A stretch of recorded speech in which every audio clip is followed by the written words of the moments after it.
Natural life में खुश आमदीद। देखने वालों को अस्सलाम वालेकुम। तो आज फिर ड्रम की क्यारी में बनाने लगा हूँ और ड्रम की क्यारी कैसे बनाई जाती है वो ये आपको इंशाल्लाह गाइड करते हैं। तो ये ईंटें आ गई हैं और ड्रम की क्यारी भी आ गई है। तो वीडियो जैसे जैसे बनती जाएगी इंशाल्लाह आपको शेयर करते जाएंगे क्यारी कैसे बनाते हैं और किस तरह बनाते हैं। तो आखिरकार हमने क्यारी बना ली है। ये दीवारें बनाई हैं।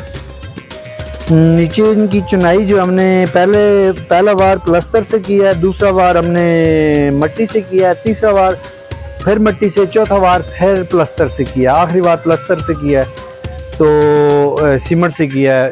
ठीक है। और उसके अंदर ड्रम रख दिए हैं। ड्रम की जो कटे हुए पीस थे वो रख के तो बीच में मट्टी डाल दी है। ये देखा ये बीच में मट्टी डाल दी है। इसी तरह इधर भी हमने क्यारी बना दी है, ये वाली भी। ठीक है। 3 ये हैं, 3 वो हैं, मतलब कि इनमें कुछ भी लगाओ, खुल के लगाओ, कोई मसला नहीं है। ठीक है। बाकी यहाँ तक अल्लाह हाफिज़।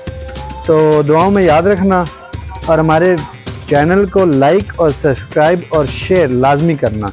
तो आगे इंशाल्लाह मट्टी कहाँ से लेके आए हैं, किस तरह लेके आए हैं, वो सारी इंशाल्लाह गाइड करेंगे। तो तब तक अल्लाह हाफिज़।